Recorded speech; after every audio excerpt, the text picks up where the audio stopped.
വേറെ ഞാൻ ഈ പറഞ്ഞ പോയിന്റില് നമുക്കൊരു ദിവസം ഈ വിഷയം ഒന്ന് താങ്കൾക്ക് താല്പര്യം ഉണ്ടെങ്കിൽ ഒരു സൗഹൃദപരമായിട്ട് വളരെ സൂക്ഷ്മമായിട്ട് ഇത്രയും താങ്കൾ പറഞ്ഞതൊക്കെ കറക്റ്റാണ്. പക്ഷെ ഇതിന്റെ അപ്പുറത്തേക്ക് നമ്മൾ ചിന്തിക്കുമ്പോൾ ചില ക്വസ്റ്റ്യനുകളുണ്ട്. ഈ ക്വസ്റ്റ്യനിലെ ഏറ്റവും വലിയ പ്രശ്നമാണ് പിതാവിൽ നിന്ന് പുറപ്പെട്ടവൻ എന്ന സെന്റൻസ് അല്ലെങ്കിൽ ജനിച്ചവൻ എന്ന സെന്റൻസ് ഒരു കേവല കത്തോലിക്ക വിശ്വാസത്തില് ക്രിസ്ത്യൻ വിശ്വാസം നമുക്ക് ഉപയോഗിക്കാം.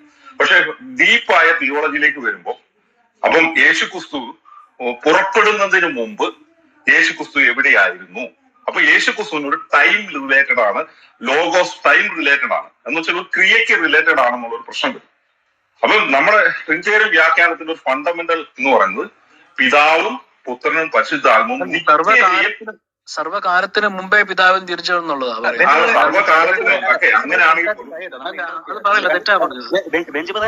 സംസാരിച്ച് കഴിയട്ടെ, നമ്മൾ ആൾക്കാരെ ഇടയ്ക്ക് കേട്ട് ഇന്ററപ്റ്റ് ചെയ്യണ കാര്യം അത് പറയട്ടെ, അത് കഴിഞ്ഞിട്ട് നമുക്ക് സംസാരിക്കാം. ഇന്ററപ്റ്റ് ഞാൻ ഈ പറയുന്നത് നിങ്ങൾ അത്ര സൂക്ഷ്മമായ കാര്യമാണ്. അപ്പൊ ഇടയ്ക്ക് കയറി കഴിഞ്ഞാൽ ഞാൻ എന്നാ പറഞ്ഞത് പോലും നിങ്ങൾക്ക് മനസ്സിലാകില്ല.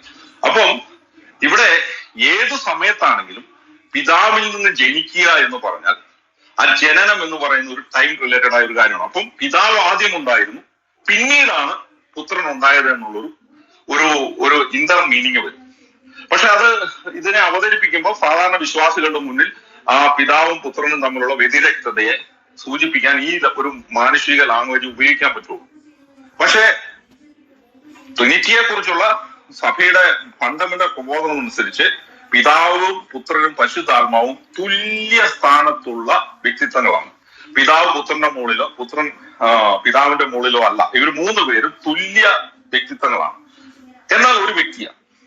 അപ്പം പിന്നെ ഈ ടെർമിനോളജി എങ്ങനെ മനസ്സിലാക്കും എന്നുള്ള പ്രശ്നത്തിൽ വരുമ്പോഴാണ് സഭ ഒരു സാധാരണക്കാരുടെ ഭാഷയിൽ പറഞ്ഞാല് നമുക്ക് മനസ്സിലാക്കാൻ പറ്റുന്നത് അനാദിയിലെ തന്നെ നിത്യതയിലെ തന്നെ ദൈവം എപ്പോഴൊക്കെ ഉണ്ടോ ആ ദൈവത്തിൽ പിതാവും പുത്രനും പരിശുദ്ധാത്മാവും തോമസ് അക്വിനാസ് പറഞ്ഞതുപോലെ ഹൈപ്പോസ്റ്റാറ്റിക് യൂണിയനിൽ ഉപസ്ഥിതിയിൽ നിലനിൽക്കുന്നു.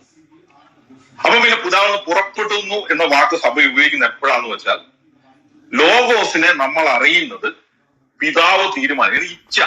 പിതാവ് അവന്റെ ഇഷ്ടമാണ്, ദൈവത്തിന്റെ ഇച്ഛാശക്തിയാണ് പിതാവ്, അല്ലെങ്കിൽ ദൈവമാണ് എല്ലാം തീരുമാനിക്കുന്നത്. അപ്പൊ പിതാവിന്റെ തീരുമാനമാണ് എല്ലാം. അപ്പൊ എപ്പോഴാണ് പുത്രനായിട്ട് ഈ ലോകത്ത് സൃഷ്ടപ്രപഞ്ചത്തിന് മനസ്സിലാക്കാൻ ഇടയാവേണ്ടത്? അത് പിതാവ് തീരുമാനിക്കുമ്പോഴാണ് അത് വെളിപ്പെടുന്നത്. കാരണം അതുകൊണ്ടാണ് യേശുക്രിസ്തു പറഞ്ഞത് എന്റെ പിതാവ് പറയാത്തതോ ആയ ഒന്നും ഞാൻ പിതാവിന്റെ ഇഷ്ടമാണ് ഞാൻ നിറവേറ്റുന്നത് എന്ന് പറയുന്നത്. അപ്പം ഇപ്പം ജയചന്ദ്രർ പറഞ്ഞ ആ ലെവലിൽ നിന്നുകൊണ്ട് പിതാവിൽ നിന്ന് ജനിച്ചവൻ എന്ന് പറയുമ്പോൾ പിതാവ് മുകളിലും പുത്രൻ താഴെയായിരിക്കും. ഇത് എന്റെ അറിവനുസരിച്ച് ട്രിനിറ്റേറിയൻ കത്തോലിക്ക വ്യാഖ്യാനത്തിന് നിരക്കുന്നതാണ്.